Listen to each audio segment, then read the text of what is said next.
එතකොට අපි සාකච්ඡා කරේ තුන්වෙනි විද්‍යුත් මුදල් වර්ගයේ පෙරගියුම් කාඩ් පතක් කියන්නේ මොකක්ද කියලා. එතකොට කලින් මුදල් ගෙවා ලබාගත හැකි කාඩ් පත් විශේෂයක් අපි හඳුන්වනවා පෙරගියුම් කාඩ් පත් කියලා.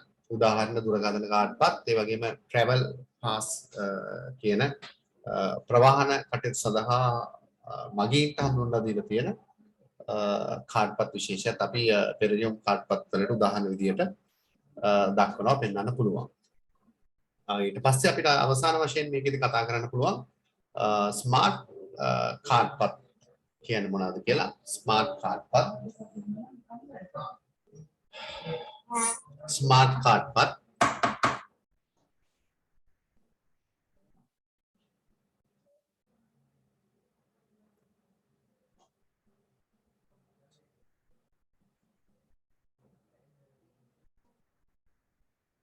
ස්මාර්ට් කාඩ් පත් යන්න පහදන්න.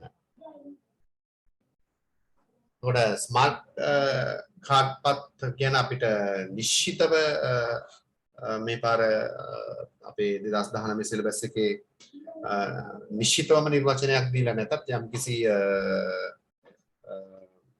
අදහසක් දීලා තියෙනවා ස්මාර්ට් කාඩ් පත් කියන්නේ මොනවද කියලා. ඉතින් ඒ කාරණා ටික අපිට මතක තියාගන්න වෙනවා. එතකොට මේකේ තියෙන විශේෂත්වය තමයි මේකෙත් අර අපි මුදල් ඉවර වෙන්න මුදල් රීලෝඩ් කර තැන්පත් කරලා අපිට ගනුදෙනු කිරීමේ හැකියාවක් මේ කාඩ් පත පාවිච්චි කරලා කරන්න හැකියාවක් තියෙනවා. එතකොට අපි කියන්නේ මෙහි මේ කාඩ් එකේ තියෙන විශේෂත්වය තමයි මෙහි අපිට මුදල් රීලෝඩ් කරපුවම ඒක විද්‍යුත් ගබඩාවෙන් චිප් එකක් තියෙනවා. අපි කියන්නේ මෙහි මුදල් වටිනාකම සහිත චිප් එකක් අන්තර්ගත කරලා තියෙනවා දකින්න පුළුවන්. මෙහි මුදල් වටිනාකම සහිත චිප් එකක් අන්තර්ගත වේ. චිප් එකක් තියෙනවා. අපි දාන මුදල් භෞතිකව ගබඩා වීමක් ඒ හරහා සිද්ධ වෙනවා. මුදල් වටිනාකම සහිත චිප් එකක් ඕකේ අන්තර්ගත වෙලා තියෙනවා දකින්න පුළුවන්. එතකොට මේ කාඩ් එක පාවිච්චි කරලා අපි ගනුදෙනු කරද්දී ස්මාර්ට් කාඩ් පත පාවිච්චි කරලා ගනුදෙනු කරද්දී ඒ ගනුදෙනුවේ වටිනාකම හර වෙලා හරියට හරපතක් වගේ නේද? ස්මාර්ට් කාඩ් පත පාවිච්චි කරලා ගනුදෙනු කරද්දී අදාළ වටිනාකම හර වෙලා අර අපි චිප් එකේ තැන්පත් කරපු මුදල් අඩුවීමක් දකින්න අඩුවීමක් සිද්ධ වෙනවා ගනුදෙනු කරන්න ස්මාර්ට් කාඩ් පත පාවිච්චි කරලා. එතකොට ස්මාර්ට් කාඩ් පත නිකුත් කරන ආයතනය ලවා මේ ස්මාර්ට් කාඩ් පත ගත්ත ආයතනය ලවා මුදල් ගෙවා ඒ කියන්නේ ඒ ආයතනයේ මේ ස්මාර්ට් කාඩ් පත නිකුත් කරපු ආයතනයට වරින් වර මුදල් ගෙවා මුදල් ගබඩා කිරීමේ හැකියාවක් මේ කාඩ් එකේ අපිට දකින්නට පුළුවන්. එතකොට ගනුදෙනු කරද්දී ඒ ගනුදෙනුවේ වටිනාකම හර වෙලා තැන්පත් කරපු රීලෝඩ් කරපු මුදල් අඩුවීමක් සිද්ධ වෙනවා. එතකොට නිකුත් කරපු ආයතනය ලවා වරින් වර මුදල් ගබඩා කිරීමේ හැකියාවක් ඔය චිප් එක හරහා අපිට මේ කාඩ් එකේ දකින්නට පුළුවන්කම තියෙනවා. එතකොට අර ඉවර වෙන්න අපිට තියෙන රීලෝඩ් කරන්න. එතකොට අපි ෆෝන්ස් වලත් ඒක කරනවා. ඉවර වෙන්න අපි රීලෝඩ් කර ඒක පාවිච්චි කරනවා. ඒ වගේ කාඩ් එකක් ස්මාර්ට් කාඩ් එක. එතකොට මේක අපි විශේෂයෙන් ස්මාර්ට් කාඩ් පත හඳුන්වනවා ණයපත, හරපත සහ දැන් අපි ණයපත කතා කරා. මේ ණයපත, හරපත ඒ වගේම ATM කාඩ් එක මේ තුනේම එකතුවක් විදිහට අපිට ස්මාර්ට් කාඩ් පත හඳුන්වන්න පුළුවන්. ඒක නිසා මේක අපිට මේ විද්‍යුත් මුදල් පසුම්බියක් විදිහට ස්මාර්ට් කාඩ් පත හඳුන්වනවා. විද්‍යුත් මුදල් පසුම්බියක් විදිහට. ඒ කියන්නේ ණයපතක හරපතක ATM කාඩ් එකක එකතුවක් විදියට ඒ කියන්නේ එතකොට විද්‍යුත් මුදල් කිහිපයක එකතුවක් වෙච්ච කාඩ් එකක් විදියට තමයි මේක හඳුන්වන්නේ. කාඩ් එක සාක්කුවේ තියනවා කියන්නේ ණයපතක් හරපතක් ATM කාඩ් පතක් හා සමාන දෙයක් අපේ පසුම්බියේ තියෙනවා. විද්‍යුත් මුදල් පසුම්බිය කියලා ස්මාර්ට් කාඩ් පත අපිට හඳුන්වලා දෙන්න පුළුවන් කමක් තියෙනවා. ඒ අපි සටහනක් දාගමු මෙන්න මෙහෙම. මම කැමති කාරණා හතරක් යටතේ සටහන දාගන්නවා නම් කරුණු හතරක් යටතේ සටහන දාගන්නවා නම් ඒ කාරණා හතර තමයි මම පැහැදිලි කරේ. ඒතර මෙන්න මෙහෙම අපේ පළවෙනි කාරණාව සටහන් කරන්න පුළුවන්. මෙහි මුදල් වටිනාකම සහිත පළවෙනි කාරණාව මෙහි මුදල් වටිනාකම සහිත චිප් එකක් ඒ විදිහටම තමයි අපිට ලියන්න වෙන්නේ චිප් එකක් අන්තර්ගත වේ. මෙහි මුදල් වටිනාකම සහිත චිප් එකක් අන්තර්ගත වේ.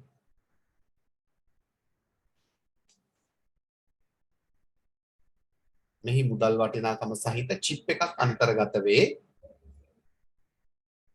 දෙවෙනි කාරණාව ස්මාර්ට් කාඩ් පත භාවිතා කර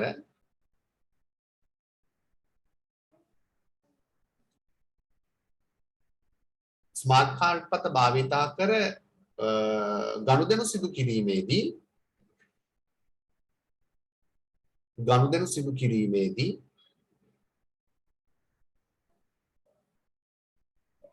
ස්මාර්ට් කාඩ් පත භාවිතා කර ගනුදෙනු සිදු කිරීමේදී ගනුදෙනුවේ වටිනාකම හරවී. ඒ කියන්නේ අපි වරින් වර මුදල් ගබඩා කරනකොට ඒ කියන්නේ රීලෝඩ් කරනකොට බැරවීමක් වෙනවා ඒ මුදල්. ස්මාර්ට් කාඩ් පත භාවිතා කර ගනුදෙනු සිදු කිරීමේදී අදාළ ගනුදෙනුවේ වටිනාකම හරවී අදාළ ගනුදෙනුවේ වටිනාකම හරවී ශේෂය අඩුවීමක් සිදුවේ. අදාළ ගනුදෙනුවේ වටිනාකම හරවී ශේෂය අඩුවීමක් සිදුවේ. ආයි අපි රීලෝඩ් කරනවා. ශේෂය අඩුවීමක් සිදුවේ. තුන්වෙනි කාරණාව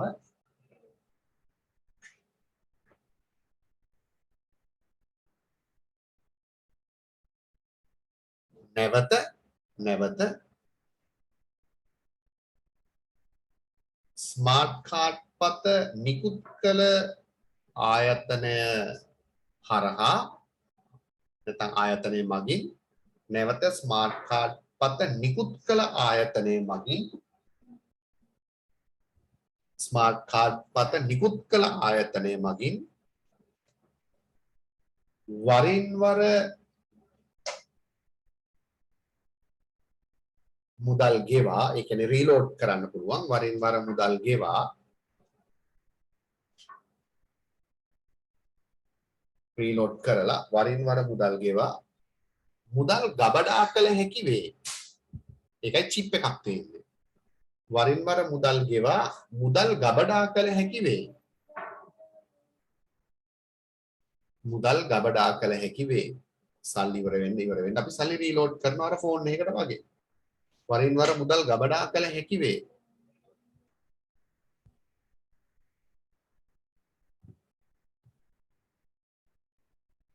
ඒ අනුව හතරවෙනි කාරණාව ඒ අනුව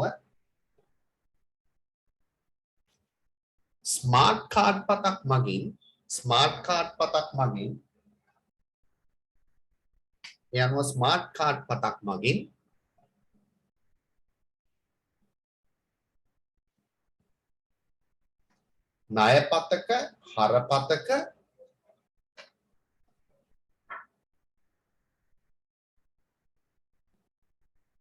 ණයපතක හරපතක ATM කාඩ් පතක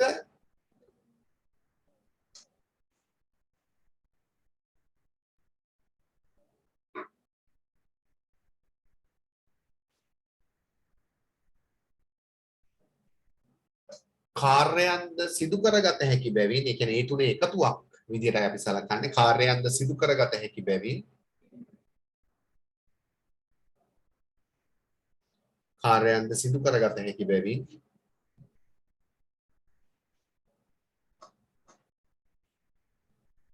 කාර්යයන්ද සිදු කරගත හැකි බැවින් මෙය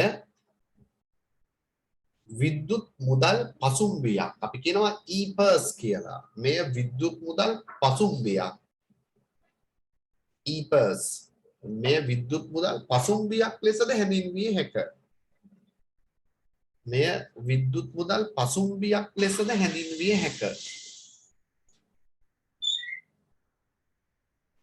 මෙය විද්‍යුත් මුදල් පසුම්බියක් ලෙසද හැඳින්විය හැක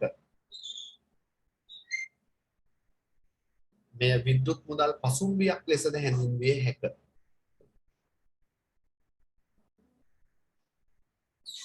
හොඳයි එතකොට අපි මේ විද්‍යුත් මුදල් පසුම්බියක් ලෙසද හැඳින්විය හැක එතකොට අපි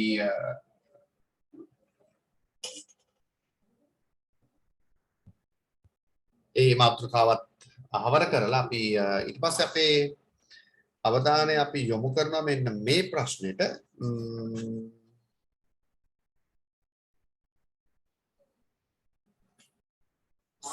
එතකොට අපි විද්‍යුත් මුදල් කාඩ්පත් ගැනනේ කතා කරන්නේ නේද ණයපත් හරපත්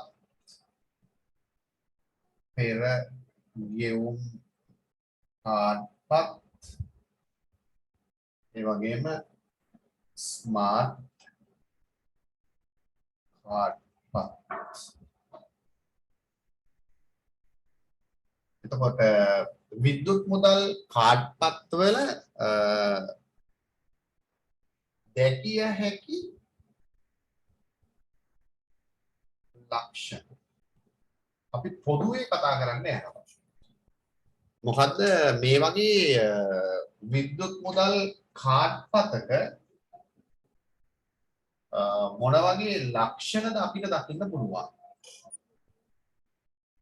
පොදුවේ විද්‍යුත් මුදල් කාඩ්පතක දැකිය හැකි ලක්ෂණ මොනවාද කියලා යාගන්තර ප්‍රශ්නයක් විද්‍යුත් මුදල් කාඩ්පතක දැකිය හැකි ලක්ෂණ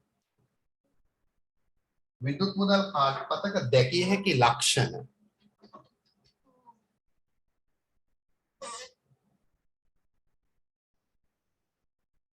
එතකොට ලක්ෂණ ගණනාවක් අපිට විද්‍යුත් මුදල් කාඩ්පතක ඉදිරිපස සහ පිටුපස කාඩ් එකේ දකින්න පුළුවන් එතකොට මොනවාද කියලා බැලුවොත් ඒ විද්‍යුත් මුදල් කාඩ්පතක අපිට දකින්න තියෙන ලක්ෂණ එක තමයි ළමයි අපිට දකින්න පුළුවන් නිකුත් කළ ආයතනයේ නම හා ලාංඡනය නිකුත් කළ ආයතනයේ නම හා ලාංඡනය අපිට බලා ගන්න පුළුවන් HSBC ද කවුද කියන එක People's Bank ද නිකුත් කළ ආයතනයේ නම හා ඒගොල්ලන්ගේ ලාංඡනය අපිට දකින්න පුළුවන් කාඩ් එකේ නිකුත් කළ ආයතනයේ නම හා ලාංඡනය ඒ වගේම දෙවැනි කාරණා විදිහට අපිට දකින්න පුළුවන් කාඩ්පත් වර්ගය කාඩ්පත් වර්ගය ඒ කියන්නේ කාඩ්පත් වර්ගය කියලා කියන්නේ ණයපතක්ද හරපතක්ද කියන එක ණයපතක්ද හරපතක්ද කියන එක කාඩ්පත් වර්ගය ඒ වගේම තුන්වෙනි ලක්ෂණය විදිහට අපිට කතා කරන්න පුළුවන් ඔයගොල්ලෝ දන්නවා ඉස්සරහා තියෙන දිග අංකයක් කාඩ්පත් අංකය කාඩ්පත් අංකය ණය කාඩ්පත් අංකය නැත්නම් හරපත් කාඩ්පත් අංකය අංකයක් තියෙනවා කාඩ්පත් අංකය ඒ වගේම 4 සන්නම් ලාංඡනය දකින්න පුළුවන් සන්නම් ලාංඡනය කියලා කියන්නේ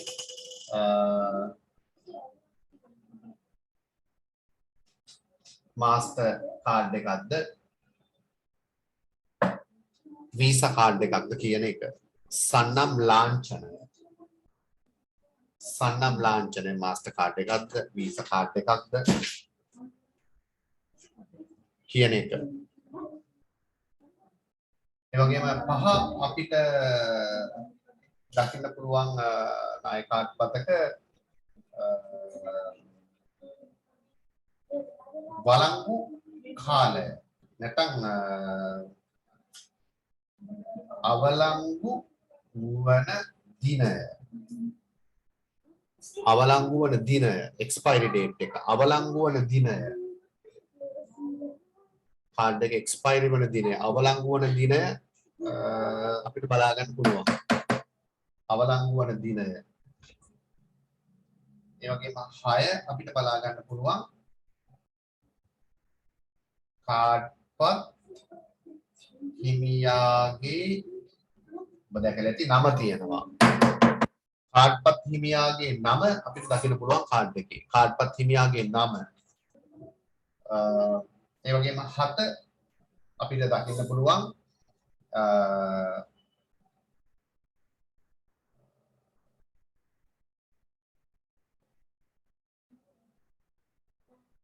කාන්දම් තැටියක් තියෙනවා. මැග්නටික් පොඩි තීරුවක් ඔයගොල්ලෝ දැකලා ඇති කාඩ් එක පිටිපස්සේ තියෙන ගොඩක් වෙලාවට කාන්දම් තැටිය. ඒ වගේම අට තියෙනවා අත්සන් තැටිය. අපි ඒකේ අත්සන් කරනවා ඒ කාඩ් එක පිටිපස්ස බැලුවොත් මෙහෙම තීරු දෙකක් තියෙනවා. කාන්දම් තැටිය තියෙනවා වෙනම අත්සන් තැටිය තියෙනවා වෙනම. අත්සන් තැටිය අපි අත්සන් කරනවා. අත්සන් තැටිය. කාන්දම් තැටිය අත්සන් තැටිය මේවා සාමාන්‍ය පිටිපස්සේ දකින්න පුළුවන් ඒවා. ඒ වගේම ත්‍රිමාන චිත්‍රය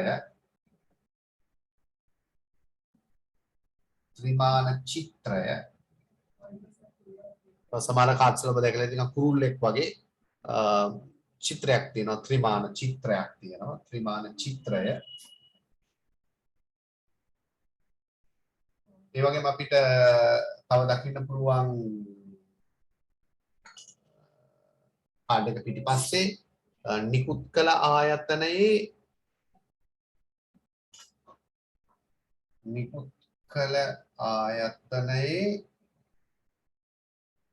නම ලිපිනය හා කොන්දේසි.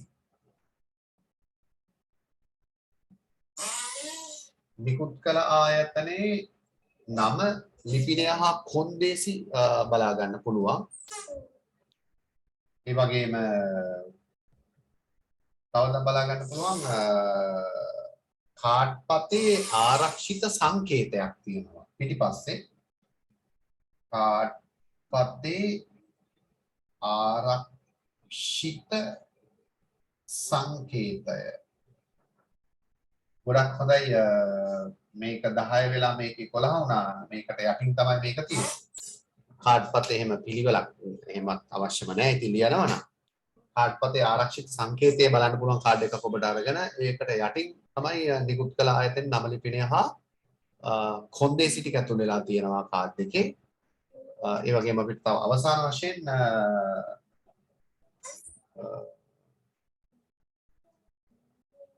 මටත් පොඩි ප්‍රශ්නයක් වුණා. කාඩ් එක People's Bank එකේ කාඩ් එකක් මට තියෙන්නේ පෙට් කාඩ් එකක්. People's Electronic Tele කාඩ් එකක්. ඔබ දන්නේ නැති පෙට් කාඩ් එක. People's Electronic Tele කාඩ් එක. කාඩ් එක දාලා හැබැයි මම People's Bank එකේ මැෂින් එකට නෙමෙයි කාඩ් එක දැම්මේ. ඔයගොල්ලෝ දන්නවා අපේ එකේ ගාව ළමයි දන්නවා තියෙන්නේ එහා පැත්තේ දකුණු පැත්තේ තියෙනවා HNB මැෂින් එකක්. වම් පැත්තේ තියෙනවා ඔබ දන්නවා HNB එකේ තියෙන්නේ කෑෂ් ලයින් කාඩ් එක. මගේ ගාව කෑෂ් ලයින් කාඩ් එක නැහැ. මගේ ගාව තියෙන පෙට් කාඩ් එක. HNB මැෂින් එක දකුණු පැත්තේ තියෙනවා අපේ ගෙදර. වම් පැත්තේ තියෙනවා කමර්ෂල් බැංක් එකේ මැෂින්. කමර්ෂල් එකේ තියෙන කැට් කියන කමර්ෂල් ඔටෝමේටඩ් ටෙලර් කාඩ් කියන එක කැට් කාඩ් එක. ඉතින් මට කැට් කාඩ් එකකුත් නෙමෙයි තියෙන්නේ කැෂ් ලයින් කාඩ් එකකුත් නෙමෙයි තියෙන්නේ පෙට් කාඩ් එක. එතකොට හැබැයි මේ මහජන බැංකුවේ කාඩ් එක මට HNB මැෂින් එකට දාන්නත් පුළුවන් කමර්ෂල් එකේ මැෂින් එකට දාන්නත් පුළුවන්. අර ඒගොල්ලන්ගේ සේවා ගාස්තුව ටිකක් වැඩි කැපෙනවා මම හිතන්නේ මේ කාඩ් එක මම මහජන බැංකුවට දාලා සල්ලි ගන්නවා නම් රුපියල් 5යි කැපෙන්නේ සර්විස් එකට. නමුත් HNB හරි කමර්ෂල් හරි දාලා මම සල්ලි ගත්තොත් එක සර්විස් එකකට රුපියල් 30ක්ද කොහෙද කැපෙනවා. රුපියල් 25ක් වැඩිපුර කැපෙනවා. ඉතින් දුර යන්න බැරි නිසා මෙතනින් දාලා ගන්නවා. ඉතින් මගේ කාඩ් එක පාවිච්චි කරලා මම HNB එකකින් සල්ලි ගන්න බැරුව ගියා. ඊට පස්සේ මේක මැෂින් එකේ මොකක් හරි ප්‍රශ්නයක් ඇති කියලා කමර්ෂල් බැංක් එකේ මැෂින් එකට දාලා සල්ලි ගන්න බැරුව ගියා. ඒත් ආවේ නැහැ. ඊට පස්සේ මම කාඩ් එක අරගෙන මහජන බැංකුවට ගියා. ඒකෙන් සල්ලි ගන්න පුළුවන් වුණා. නමුත් ප්‍රශ්නේ අර මැෂින් දෙකේ මම ගහපු සල්ලි ගාන මගේ බැලන්ස් එකෙන් කැපිලා තමයි පෙන්නන්නේ. නමුත් මම සල්ලි ගත්තේ නැහැ. මං කීප එක තේරෙන්නේ නැති HNB එකෙන් මම විත්ඩ්‍රෝ කරන්න ගිය සල්ලි ගානයි කමර්ෂල් එකෙන් මම විත්ඩ්‍රෝ කරන්න ගිය සල්ලි ගානයි විත්ඩ්‍රෝ කරන්න බැරුව ගියා. ගන්න බැරුව ගියා. නමුත් ඒක විත්ඩ්‍රෝ වෙලා බැලන්ස් එක පෙන්නන්නේ ඒව ටික කැපිලා. ඉතින් මම ඒ වෙලෙම කරේ ටක් ගාලා කාඩ් එකේ පිටිපස්සේ තියෙනවා පාරිභෝගික සේවා දුරකථන අංකය අංක 4ක මම හිතන්නේ ටක් ගාලා මම පාරිභෝගික සේවා දුරකථන අංකයට කතා කළා. මම කම්ප්ලේන්ට් එකක් දැම්මා මෙහෙම වුණා. බැලන්ස් එක අඩුවෙන් වෙන්න නමුත් සල්ලි ගන්න බැරුව ගියා. මගේ සිද්ධිය පැහැදිලි කරා. ඉතින් කාඩ් එක පිටිපස්සේ හදිසියක් වුණොත් ළමයි දැනගන්න ඕනේ පාරිභෝගික සේවා දුරකථන අංකයේ කාඩ් එක පිටිපස්සේ තියෙන අංක 4ක් බොහෝ විට ටක් ගාලා අපිට කතා කරලා මොකක් හරි ප්‍රශ්නයක් වුණොත් ඒ ගැන දැනුවත් කරන්න පුළුවන්. නැත්නම් අපිට උපදෙසක් ගන්න පුළුවන් මොකද්ද කරන්න කියන එක. එතකොට අවසාන වශයෙන් පාරිභෝගික සේවා දුරකථන අංකය.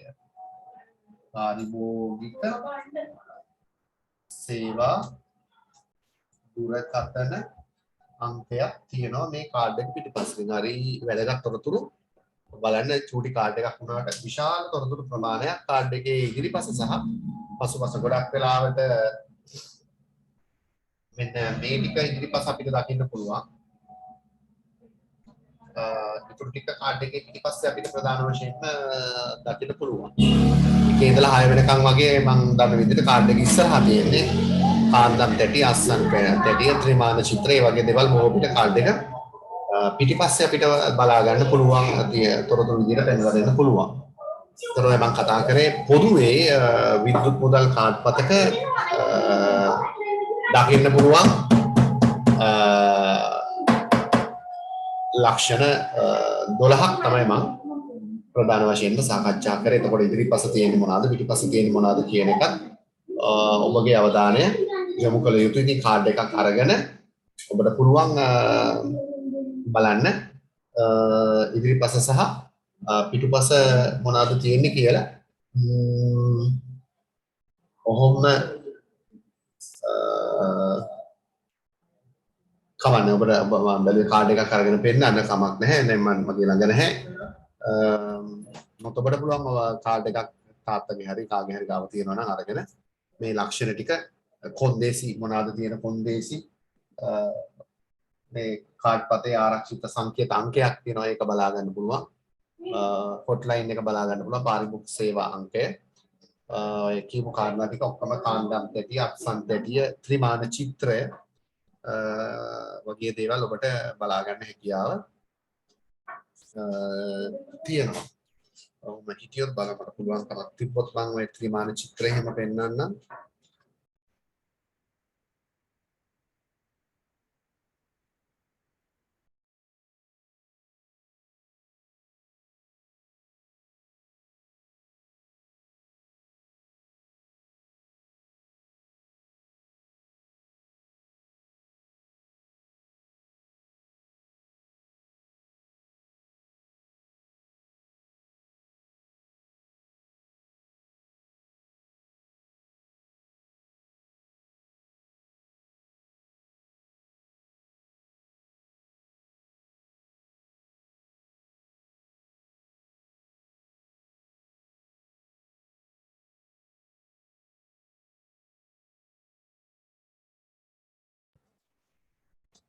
හොඳයි ළමයි මම දන්නේ කොච්චර මම හිතන පේස් එහෙන දුරකට පේ කියලා මම හිතනවා.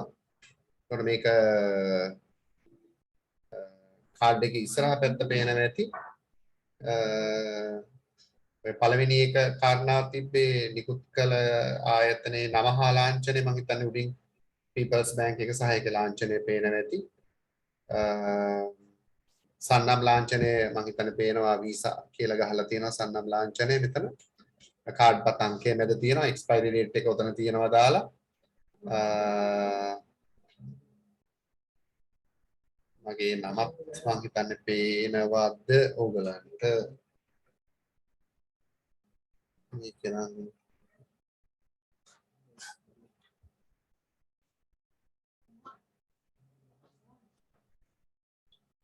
කාඩ් පත් අංකයම මම හිතන්නේ පේනවා ඇති මේකේ පිටිපස්ස ගත්තොත් ඔය උඩ තියෙන කළු පාටින් කාන්දම් පටිය මගේ අස්සන නම් ටිකක් මේකේද වගේ තියෙන අත්සන් පටියට යටින් තියෙන මේක කාන්දම් පටිය මේ තියෙන්නේ මෙතන අත්සන් පටිය මෙන්න මෙතන තමයි හෝලෝග්‍රෑම් එක තියෙන්නේ මේක පේනවද කියලා දන්නේ ටික ලං කරොත් පේනවා ඇති මේ පරවියෙක්ගේ පොඩි චිත්‍රයක් මම හිතනවා පේන ඇති කියලා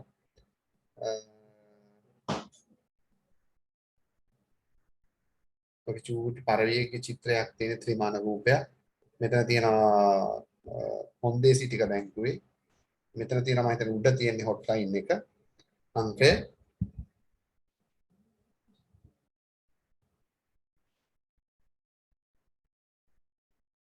කාඩ් එකක් අරගෙන ඔයගලන්ට හොඳින් බලා ගන්න පුළුවන්කම තියෙනවා. හොඳයි අපි කතා කරේ විද්‍යුත් මුදල් කාඩ් පතක දකින්න පුළුවන් ඉදිරිපස සහ පිටුපස තියෙන ලක්ෂණ මොනවද කියලා. ඊට පස්සේ අපි අනිත් ප්‍රශ්නට යමු. විද්‍යුත් මුදල් මගින් ගනුදෙනු කිරීමේදී පහත පාර්ශව සම්බන්ධ වේ. ලියාගන්න ප්‍රශ්නයක්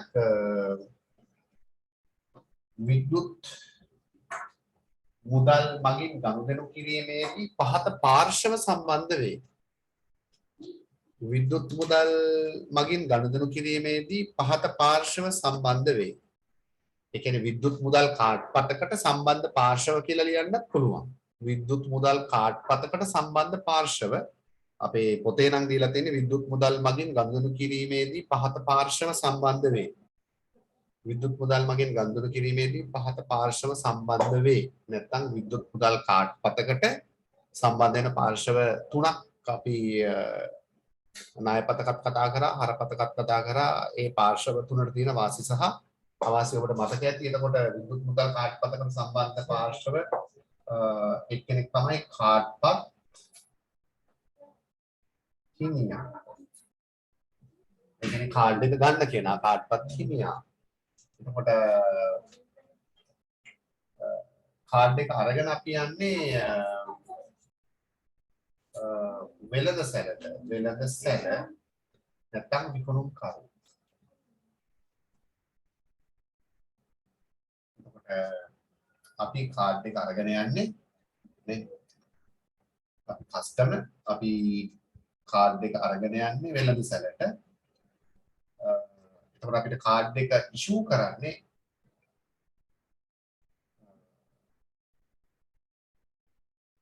කාඩ් පත්ත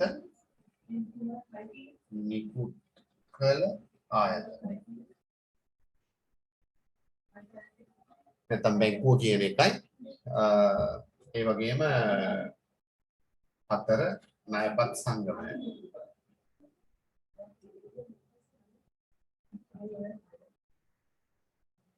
ඔය පාර්ශ්ව හතර සම්බන්ධ වීමක් අපිට ප්‍රධාන වශයෙන් දකින්න පුළුවන්. කාඩ් පත් හිමියා වෙළඳසැලට විකුණුම් කරු කාඩ් පත් නිකුත් කළ ආයතනය ඒ වගේම ණයපත් සංගමය.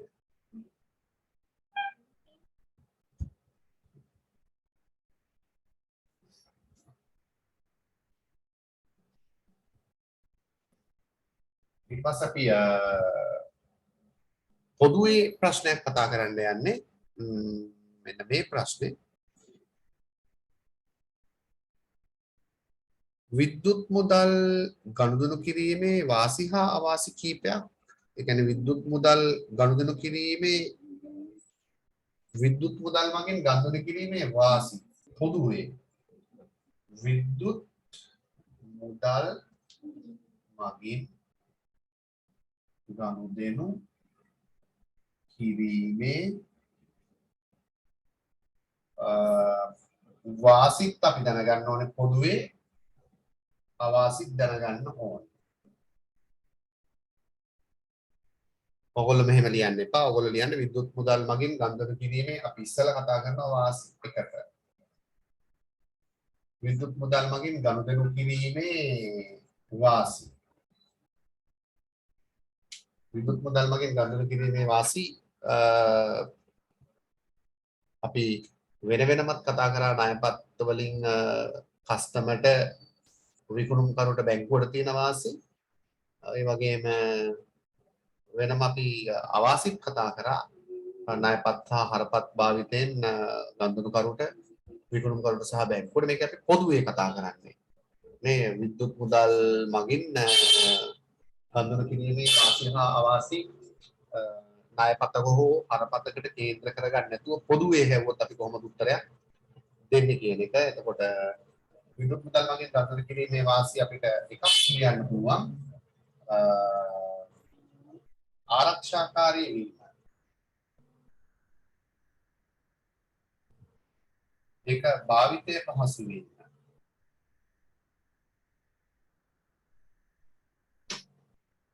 ඒ වගේම තුන පැය 24 පුරාම ගනුදෙනු කළ හැකි වීම.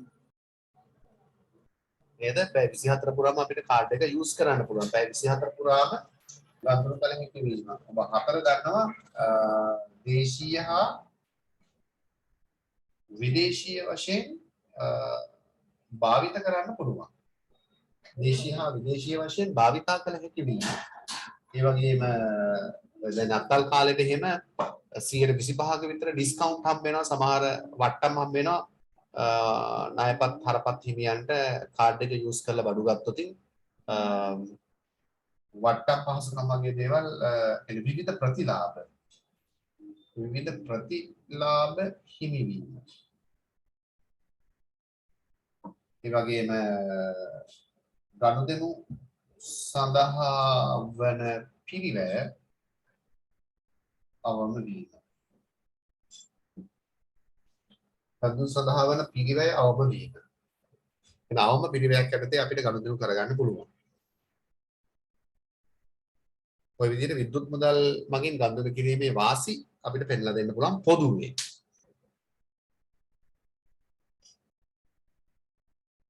දේශීය හා පැය 24 පුරාම ගනුදෙනු කළ හැකි වීම, දේශීය හා විදේශීය වශයෙන් භාවිතා කළ හැකි වීම, විවිධ ප්‍රතිලාභ හිමිවීම, ඩිස්කවුන්ට් මේ කාලේ විශේෂයෙන් හම්බ වෙනවා.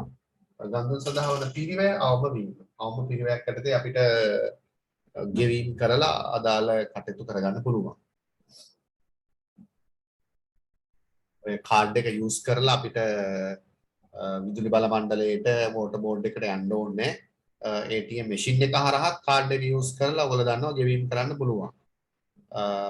දැන් අපේ ටීවී එකේ බිල් එක අපි බොහෝ විට කාඩ් එකකින් තමයි ගෙවන්නේ. මේ එතකොට අවම පිරිවැයක් යටතේ මහන්සි වෙන්නේ නැතුව ළඟම තියෙන මැෂින් එක පාවිච්චි කරලා කාඩ් එක යූස් කරලා ඒ ගෙවීම් කරන්න පුළුවන්. ඒකනේ නේද ගනුදෙනු සඳහා වන පිරිවැය අවම වීම. ආයි තකාණියක් කොහෙවත් යන්න ඕනේ නැහැ බිල් ගෙවන්න. ළඟම තියෙන ATM මැෂින් එක හරහා බිල් ගෙවන්න පුළුවන්. ගනුදෙනු සඳහා වන පිරිවැය අවම වීම. දුරට යන්න ඕනේ. ඒ කියන්නේ අදාළ විදුලි බල මණ්ඩලයටම යන්න ඕනේ නැහැ ගෙවන්න. නැත්නම් වෙන කොහෙටවත් යන්න ඕනේ නැහැ. ළඟම තියෙන මැෂින් එකකින් ගෙවන්න පුළුවන්. විදුලි මුදල් මගින් ගනුදෙනු කිරීමේ අවාසිත් ඔබ දන්නවා. එකක් තමයි පොලි ප්‍රමාද වුණොත් ප්‍රමාද ගාස්තු ගෙවීමට සිදු වීම. ප්‍රමාද වුණොත් ප්‍රමාද ගාස්තු පොලි වගේ දේවල් ගෙවන්න වෙනවා සමහර කාඩ්ස් වලට. හැම එකටම නෙමෙයි පොදුවේ. ඒ වගේම වාචනික ක්‍රියා සිදු වෙන්න පුළුවන්. වාචනික ක්‍රියා සිදු වීම. ඒ වගේම තාක්ෂණික ගැටලු මතුවීම. ගැටලු ඇතිවීම. තාක්ෂණික ගැටලු ඇති වෙන්න පුළුවන්. තාක්ෂණික ගැටලු ඇතිවීම අපි දීර්ඝවත් හැම තැනකදීම ඔක අවාසි හැම තැනකම වගේ ඔක ලිව්ව තාක්ෂණික ගැටලු වංචනික ක්‍රියා සිද්ධ වෙන්න පුළුවන් කියලා නේද? ඔය කාඩ්ස් ගැන කතා කරද්දී හැම තැනකම ඔය දෙක ලිව්ව අවාසි වලට අපි. ඒ වගේම දැන් අපි ඔය කාඩ් එකක් අරන් බඩු ගන්න ගියාම අනවශ්‍ය විදියට නේද බඩු ගන්න යොමු වෙන්න පුළුවන්. ඒකට හේතුව අතෙන් වියදම් කරන්නේ නැති නිසා සල්ලි කාඩ් එක යූස් කරලා ගන්න නිසා අනවශ්‍ය පාරිභෝජන රටාවකට හුරු වීම. අනවශ්‍ය පාරිභෝජන රටාවකට හුරු වීම.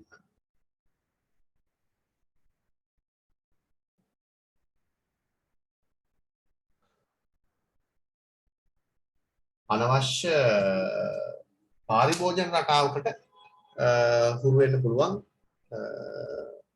අපි කාඩ් එකක් පාවිච්චි කරලා ගනුදෙනු කරද්දී අනවශ්‍ය දේවලුත් ගන්න යොමු වෙනවා අතෙන් සල්ලි යන්නේ නැති නිසා. ඒ වගේම මේක අපි තව අවාසියක් ඔබලට මතක ඇති අර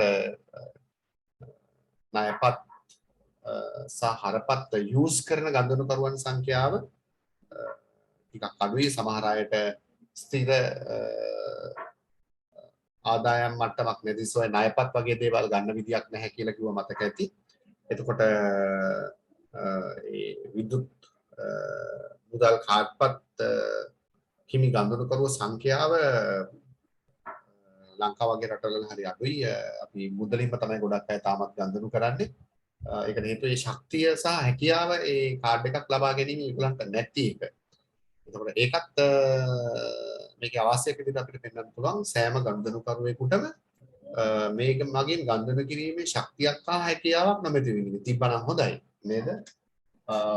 සෑම ගනුදෙනු කරුවෙකුටම මේ මගින් කියන්නේ විදුලි මුදල් මගින් සෑම ගනුදෙනුකරුවෙකුටම මේ මගින් ගනුදෙනු කිරීමේ සෑම ගනුදෙනුකරුවෙකුටම මේ මගින් ගනුදෙනු කිරීමේ ශක්තියක් හා හැකියාවක් නොමැති වීම.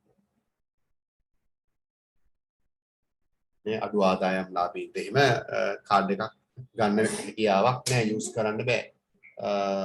ඒක නිසා සෑම කෙනෙකුටම කාඩ් එකක් යූස් කරන්න බැරි එකත් අවාසියක් විදිහට අපිට විදුලි මුදල් වල තියෙන පෙන්නලා දෙන්න පුළුවන්. ඒ කියන්නේ හැම කෙනෙකුටම සල්ලි පාවිච්චි කරන්න පුළුවන් වුණාට හැම කෙනෙකුටම කාඩ් එකක් පාවිච්චි කරන්න හැකියාවක් තාම ලැබිලා නැහැ.